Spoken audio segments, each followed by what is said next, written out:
कल्प वृक्ष कैसा होता है? ध्यान देना। एक बार एक व्यक्ति रास्ते से जा रहा था, सुदूर जाना था, वन का रास्ता था, थोड़ा जंगल था। वो जंगल के रास्ते से निकला, लेकिन अचानक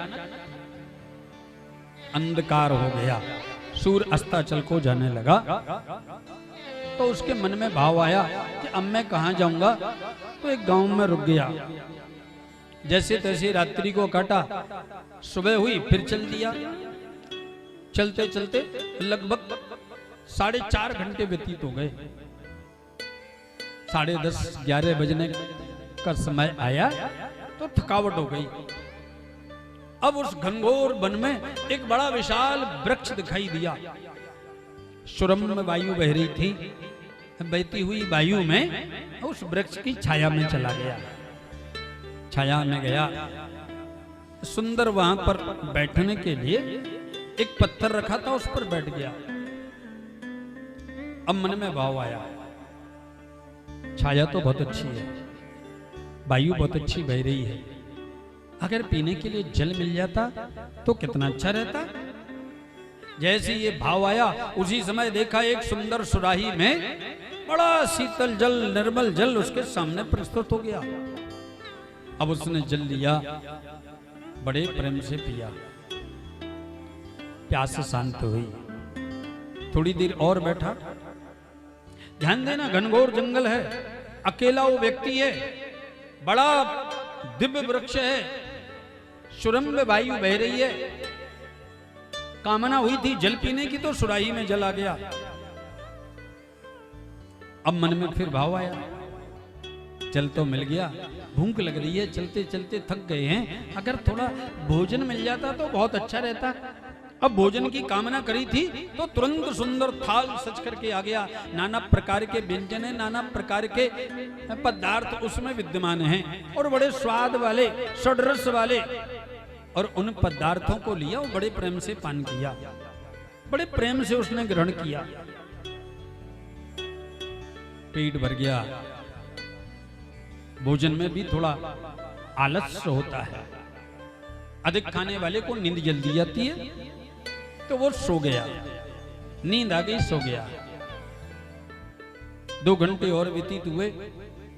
अचानक नींद खुली तो जाने की इच्छा हुई, लेकिन मन में भाव आया, एक घनघोर वन में जहां पर अकेला मैं हूं, यहां पर और कोई दिखाई देता नहीं। उस बट वृक्ष के नीचे, इस दिव्य वृक्ष के नीचे मुझे जल किसने पिलाया, मुझे सुंदर प्रसाद लेकर के कौन आया, ये भोजन किसने कराया। अब मन में भाव आने लगा, कहीं यहां पर भूत तो नहीं है, और भूत की कामना करी तो वहां पर भूत प्रकट हो गया। और फिर मन में भाव आया कि कहीं ये खा तो नहीं लेगा, और कामना खाने की करी तो उस भूत ने उस व्यक्ति को खा लिया। बहुत ध्यान देना, ऐसा क्यों हुआ?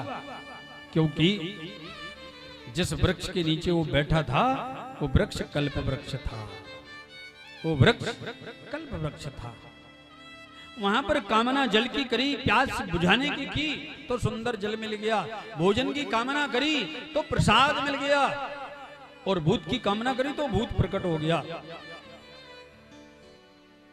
सज्जनों, भागवत भी ऐसा ही दिव्य कल्प वृक्ष है, और उससे श्रेष्ठ कल्प वृक्ष है।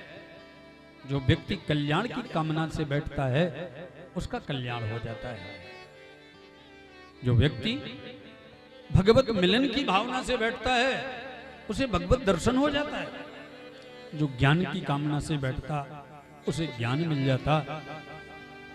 जो व्यक्ति पितरों की सदगति की कामना से बैठता है, उनके पितरों की सदगति हो जाती। जो सांसारिक वस्तुओं की प्राप्ति की कामना से भी बैठता है, भागवत और संसार की सभी कामना भी प्रदान करने वाली है।